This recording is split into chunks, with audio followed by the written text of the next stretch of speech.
So I'm Captain Mike Ju. I am a 38F Force Support Officer, currently stationed at Joint Base San Antonio at Air Force Personnel Center, so at AFPC. I currently work as a recorder in the Selection Board Secretariat, conducting all promotion and evaluation boards for senior NCOs and officers to the grade of Major General. Prior to that, I was a section chief within AFPC, working all retirement and separation actions for active duty Air Force members. Before that, I was an MPF commander at RAF Mildenhall in England. That was a really good experience working with a team of about 70 people, total force, civilians, active duty, reserve. And before that, I worked wing protocol with a deployment in there to IUD.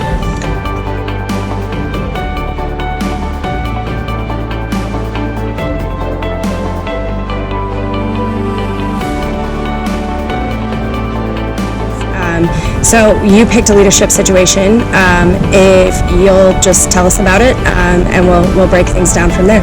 Absolutely. So my second deployment was from the span of the fall of 2017 to spring of 2018. And I was deployed to Djibouti, Africa, as a branch chief within the J1 Directorate, serving under the largest command in Djibouti and Africa, Combined Joint Task Force Horn of Africa. So the command's a very unique situation to begin with. The dynamics are very unique. The commanding general at the time was a Marine 2-star. The deputy commanding general was an Army 1-star. Chief of Staff's a Navy 06. Wow. And the command senior enlisted leader was an Air Force E9. So within the J1 Directorate itself, our director and deputy director were both Navy Reserve personnel, 06 and 05 respectively. And my fellow branch chief was an Army 04 and I was a 02 at the time. So unique dynamic for me personally, serving within the same capacity as an 04 right across the hall. Could you tell us about a situation you've encountered at work, either a conflict or a challenge or a collaboration that you have shown some leadership experience, or you have experienced another person provide leadership? Absolutely. So during the Djibouti deployment, I had a unique team of 6 personnel within my branch, and they were from the Army, Marine Corps, Navy, and Air Force, so I had a little bit of everything, serving active duty members and some reservists as well. So my superintendent was a Navy E7, so a Chief Petty Officer, Yeoman Navy Chief, and she had some leadership challenges working with the team. She was unable to relate with some of the younger military personnel, and she had never served in that capacity prior. So my second week of the job, the command senior enlisted leader, Command Chief Higginbotham, is currently the command chief for DIA actually. He called me into his office and we had a great relationship within the 2 first weeks already. So he called me in and explained to me the situation with our YNC.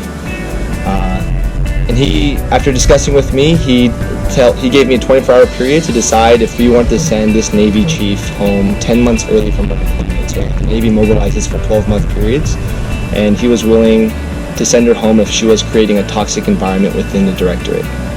He had been hearing some things from some of the junior airmen and sailors and Marines about her dynamic within the team.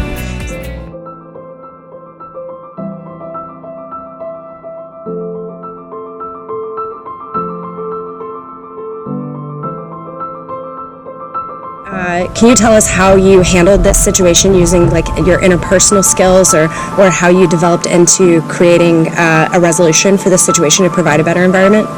Right, so ultimately, after 24 hours, I had elected to retain the chief, the Navy chief.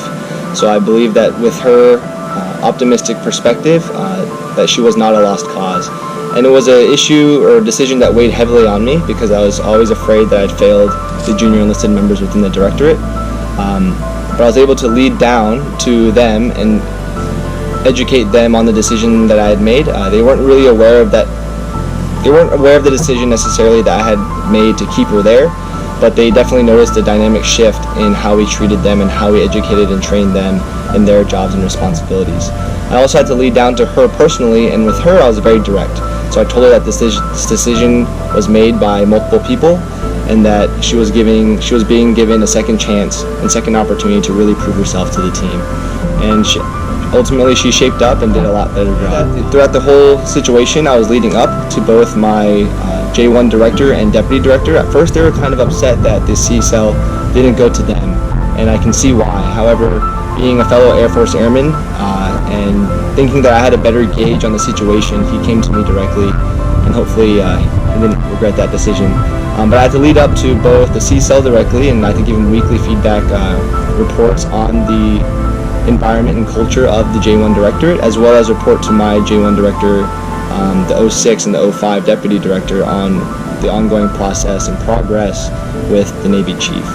So throughout the whole situation, I was closely interacting with the Army 04, my fellow branch chief, and I would say I led across the leadership spectrum with him because he was having some similar issues in his branch.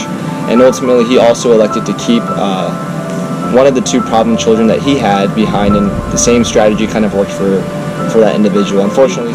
So I've always prided myself in being someone who lives by the mantra, mission first, but people always. It's something that was kind of cliche in the Air Force, but I never was truly tested on that until the second deployment for me.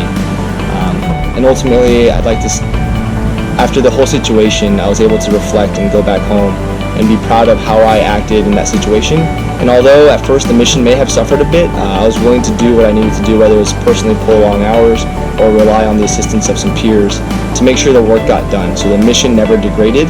However, at the end of the day, I was able to hold my head up high and truly state to myself that I looked out for all, in this case not airmen, but sailors and Marines and soldiers always. So throughout the entire deployment, including those who were falling behind in this situation, the Navy Chief.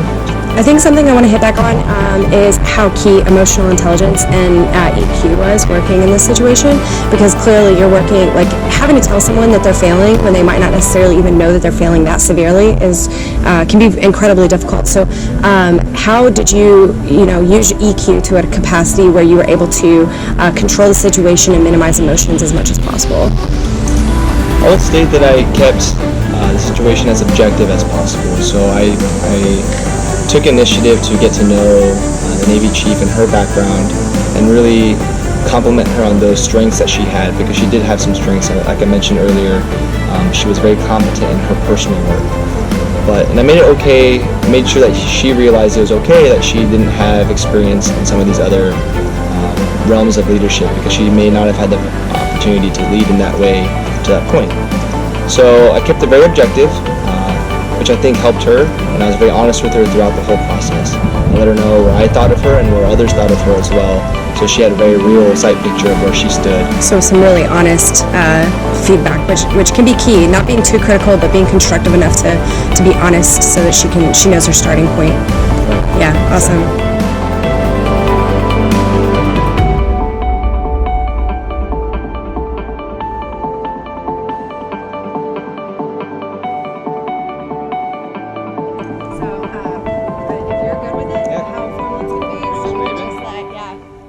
Bye.